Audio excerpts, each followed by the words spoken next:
بسم اللہ الرحمن الرحیم۔ السلام علیکم۔ جس صحابی رضی اللہ عنہ کی تربیت سیرت کا ہم مطالعہ شروع کر رہے ہیں، ان کا تعلق عظیم المرتبہ خواتین کے ساتھ ہے جو آفاقی شہرت اور عظیم الشان کارناموں کی خاگر تھی۔ اس جلیل القدر خاتون کی کنیت سلیم تھی، اس پر سبھی سوانح نگاروں کا اتفاق ہے۔ البتہ ان کے لقب اور نام میں اختلاف پایا جاتا ہے، بعض نے ان کا لقب غمزیہ لکھا اور بعض نے رمزیہ، اس طرح نام میں بھی اختلاف پایا جاتا ہے۔ سوانح نگاروں نے ان کے نام بیان کیے ہیں: سہلہ، رومالہ، انیقہ، رمیشہ۔ سلیم رسول اللہ صلی اللہ علیہ وسلم کے خادم خاص حضرت انس بن مالک رضی اللہ عنہ کی والدہ ماجدہ تھی، اس میں تمام اہل علم کا اتفاق ہے۔ حضرت انس رضی اللہ عنہ بیان کرتے ہیں کہ نبی کریم صلی اللہ علیہ وسلم جب مدینہ منورہ تشریف لائے تو میری عمر 10 سال تھی۔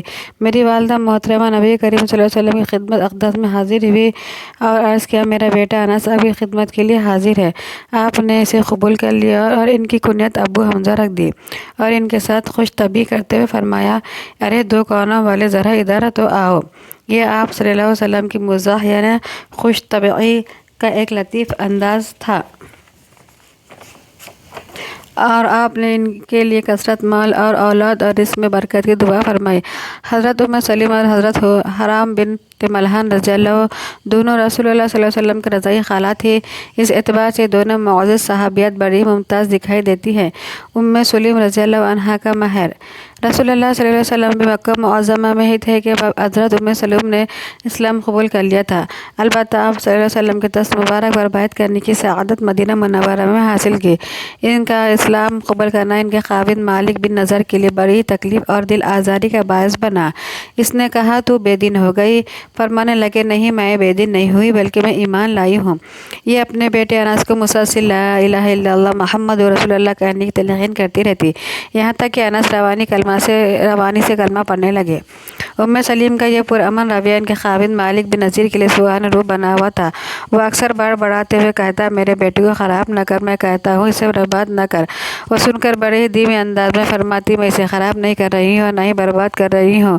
جب وہ مایوس ہو گیا تو تنگ آ کر کہنے لگا: جو جی چاہے کرو، اور خود گھر سے نکل گیا اور شام پہنچ گیا۔ وہاں اسے اس کے دشمن نے قتل کر دیا۔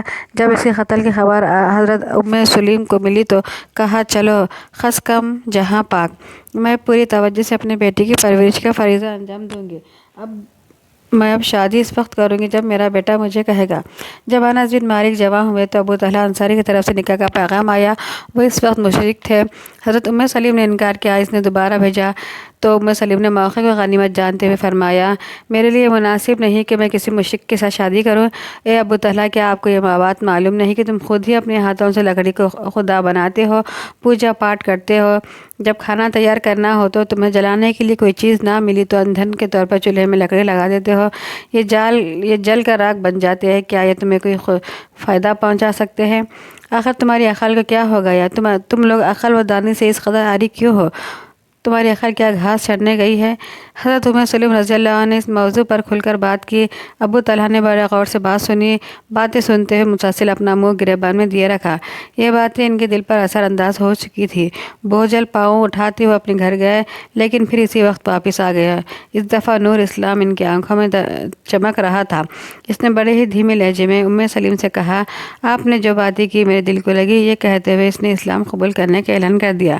حضرت سلیم رضی اللہ عنہ نے یہ صورتحال دیکھتے ہوئے فرمایا: میں آپ کے ساتھ شادی کے لیے تیار ہوں اور آپ کا آج اسلام قبول کرنا ہی میرے لیے حق مہر ہوگا۔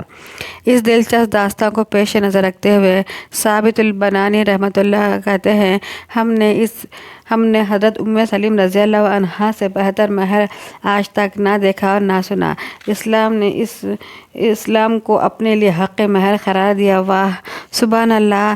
اس انداز فکر کو کیا کہنے!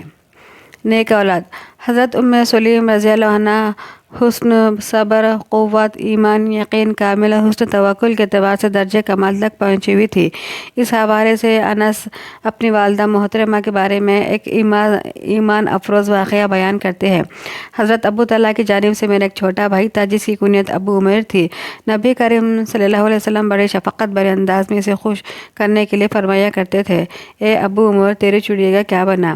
ایک دفعہ ایسا ہوا کہ ابو طلحہ سفر پر تھے، چھوٹا بھائی عمیر بیمار ہوا اور فوت فوت ہو گیا۔ امی جان نے صبر و تحمل کا مظاہرہ کرتے ہوئے اسے چارپائی پہ لٹایا اور اسے چادر سے ڈھانپ دیا۔ امی جان نے سب سے کہہ دیا کہ ابو طلحہ کے بیٹی کی وفات کے بارے میں نہ بتانا۔ ابو طلحہ گھر تشریف لائے، بیٹے کا پوچھا، انہیں بتایا کہ پہلے سے زیادہ سکون میسر ہے۔ پھر ان کی خدمت میں کھانا پیش کیا گیا۔ انہوں نے کھانا تناول کیا۔ انہیں سفر کی تھکان اتارنے کے لیے پورے مواقع فراہم کیے گئے۔ جب امی جان نے دیکھا کہ ہر طرح سے وہ خوش و خرم ہے تو ان سے پوچھا، ابو طلحہ مجھے ایک بات تو بتائیے، اگر کوئی امانت رکھنے والا اپنی چیز کی واپسی کا مطالبہ کرے لیکن اس کے پاس امانت رکھی گئی وہ واپس دینے کے لیے کبیدہ خاطر ہو، اس کا دل نہیں چاہتا کہ امانت واپس کی جائے، آپ کے نزدیک اس کا رویہ کیسا ہے؟ ابو طلحہ نے کہا، مطالبے پر اس امانت فوری طور پر واپس کر دینی چاہیے۔ امانت واپس کرتے ہوئے کبیدہ خاطر ہونا سراسر ناانصافی ہے۔